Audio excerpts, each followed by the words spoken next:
Gimana kalau apa? Kalau harus menjalin dengan laki-laki gitu kan? Batasan dengan laki-laki. Gitu kawan-kawan.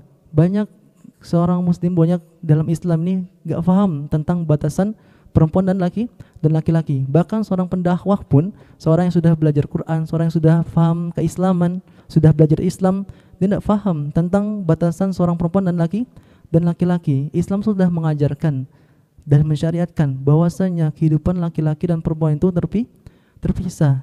Namun, gitu kan, kecuali kalau ada keperluan syar'i, mendesak, penting dan mendesak. Jangan sampai misalnya makan bareng-bareng, jalan bareng-bareng, ke bioskop bareng-bareng. Bukankah kita tahu kan semua ayatnya? Wala taqrabu zina, kita tahu, tapi banyak kita mengingkari.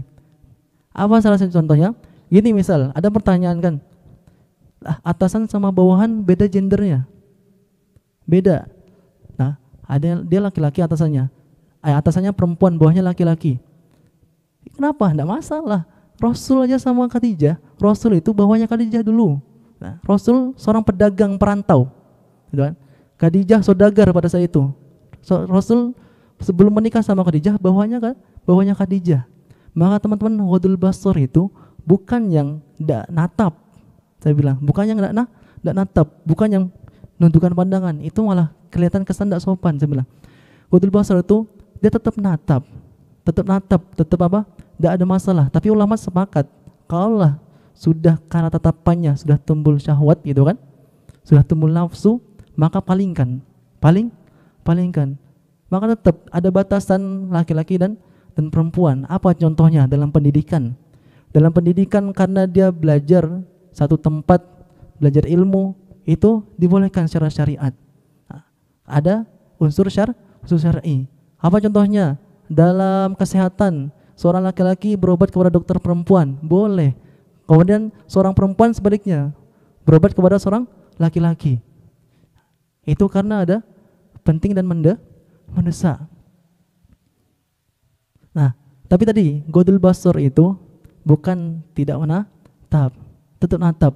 Kalau kita misalnya ngobrol gitu kan, enggak natap terus, itu kesannya kayak masih kurang sopan gitu kan. Kurang sopan, enggak merhatiin apa yang dibicarakan. Tapi kalau sudah natap, timbul syahwat itu kan, timbul rasa klik, itu dah palingkan. Nah, maka itu yang perlu dijaga, batasan laki-laki sama perempuan. Begitu juga ketika berinteraksi. Baik interaksi itu tidak cuman pas ini ya, pas bertemu. Di chatan pun udah ada interaksi, batasan orang laki-laki sama perempuan. Chatnya harus yang penting-penting. Satu. Kedua, chatnya jangan yang banyak WK. Nah, kalau sudah terlalu banyak bercanda gitu kan, nah, sudah mendekatin, makin klik, nyaman nih ngobrol sama dia. Nah, kemudian jangan terlalu akrab. Nah, nanti jadinya, kalau sudah klik gitu, pondasi motivasinya takut berubah, akarnya takut digoyahkan. Kalau dia sudah sama yang lain, kita yang akarnya pingin menjulang ke langit, menghasilkan buah yang banyak, rindang, pohonnya goyah jadinya karena sudah klik sama manusia. Nah, tadi jangan terlalu akrab. Kemudian yang keempat, jangan ngasih emoticon bikin baper. Nah, itu dah. Jangan kasih emoticon bikin baper, itu namanya ngundang. Nah, harus sering jaga. Yang terakhir, kalau bisa chatnya langsung dihapus. Tapi enggak, saya chatan kan nggak ada yang tahu ini. Saya ngasih emoticon baper, kemudian saya hapus. Kan ada yang tahu. Allah itu Maha melihat. Bahkan yang terlintas sepersekian detik dari hati kita, Allah tahu. Itu batasan laki-laki sama perempuan. Maka sebagai closing statement untuk hari ini, saya dapat nasihat dari guru saya. Kan sama ya, sama-sama jomblo. Ketika hatimu sudah ditaruh harapkan kepada seseorang, Maka kata Allah, bersiaplah untuk kudatangkan kepedihan sebuah pengharapan. Apa? Ketika hatimu terlalu berharap kepada seorang, maka Allah timpakan pedihnya suatu harapan. Kenapa? Supaya engkau itu kembali kepada Allah. Allah itu Maha Cemburu kawan-kawan. Maha Cemburu. Kalau dalam hatimu itu akarmu sudah jatuh harapkan karena manusia, maka Allah akan timpakan kepedihan pengharapan tersebut. Apa bentuknya? Kekecewaan. Semakin besar pengharapanmu kepada manusia, semakin besar Allah timpakan kekecewaan itu. Semakin besar pengharapanmu kepada manusia, maka akan semakin melekat kepada manusia tersebut. Maka Allah timpakan kekecewaan supaya engkau balik ke saya, kata Allah. Supaya engkau menaruh harapan kembali kepada aku, kata Allah. Kau hidup untukku, mati untukku, kata Allah. Itu hanya saya titipkan, menu yang saya titipkan. Bukti contohnya apa coba? Ketika dia sudah menaruh harapan kepada manusia, seharusnya dia membentangkan sajadahnya, sudah melamakan sujudnya, nangis dalam sujudnya lama-lama kepada Allah. Dia cari solusi, walaupun dia nangis tapi tidak dapat solusinya, tapi dia sudah mendapatkan ketenangan. Karena perintahnya sujud, kata Allah, datang padaku, sujud lama-lama, bentangkan sajadah, menangislah, agar aku beri ketenangan, walaupun solusinya belum ada. Bukan yang dipanjangkan statusnya, itu yang dilihat. Responnya dia memanjangkan status, bukan memanjangkan sujud. Maka pinjam dulu serah. Oke. Teorinya gampang ya, teorinya gampang. Tapi prakteknya, kalau sudah dia diambil sama orang lain, prakteknya sakit masih ya. Kalau ketemu, makanya gini kawan, jangan sampai pernah curhat ke manusia dulu gitu kan. Jangan sampai curhat ke manusia dulu. Minta nasihat boleh, minta nasihat, tapi curhatnya tetap ke Allah. Nanti Allah cemburu, saya bilang.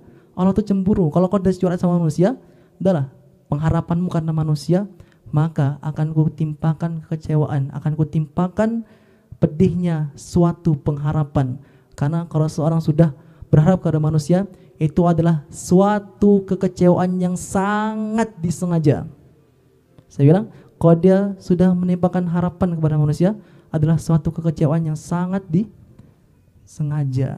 Allah itu cemburu. Panjangan sujudnya atau panjangan statusnya? Panjangan sujudnya. Teorinya sulit, teorinya gampang, prakteknya emang kalau sudah ketemu si dia, karena dulu pernah curhat sama dia, saya curhat karena sama-sama kenal. Saya ini lagi dekat sama, lagi ada niat mau ngelamar si dia gitu kan. Tapi prosesnya lama, saya mau nabung dulu gitu kan, Oh si dia gitu kan. Bagus tuh, cocok. Karena curhatnya sama manusia, nggak selang beberapa waktu, si teman curhatnya ini karena kayaknya dia udah nggak ada harapan lagi dapat sini, saya ambil aja lah. Akhirnya ditikung sama temannya sendiri. Nah itulah, kalau udah kayak gitu udah, kecewanya secara teori tadi mungkin mudah, tapi secara praktek karena sudah menaruh harapan besar kepada manusia, Allah jadikan kemelekatan kepada pengharapannya, kecewa berat. Maka adalah dia itu jodoh orang lain. Barakallahu fikum.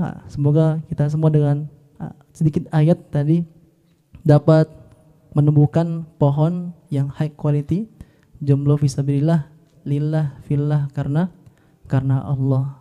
Apapun yang Allah datangkan pada kita saat ini, ujian apapun itu, karena Allah. Nangislah karena Allah, sujudlah karena Allah, gitu kan. Jangan pernah nangis karena manusia. Semoga Allah hadirkan jodoh-jodoh terbaik untuk teman-teman semuanya. Nah, karena sudah Allah nikahkan, insyaallah. Sudah Allah nikahkan. Nanti kalau biasanya kalau nanti pas lebaran itu kan bapernya gitu kan. Ketemu keluarga, umur berapa sekarang? 25. Kok masih jomblo? Si kawan-kawanmu itu udah punya anak loh. Udah. Tuh kawanmu itu udah pada nikah loh. Masih betah ngejomblo sampai sekarang. Gitu kan? Masih jomblo sampai sekarang. Jangan baper, saya bilang. Jawab gini, saya kasih jawabannya. Enggak bu, saya udah ada calon. Saya udah ada calon, sudah ditetapkan tanggalnya, sudah ditetapkan bulannya. Insya Allah sebentar lagi bu. Sebentar lagi, sudah ada calonnya. Apa dalam hati? Ya iyalah, kan calonnya sudah ditetapkan di Lauhul Mahfuz. Berarti kita semua sudah punya calon, sudah Allah nikahkan. Hanya kita memantaskan diri. Bikin pohonnya menjulang ke langit, akarnya kuat. Barakallah.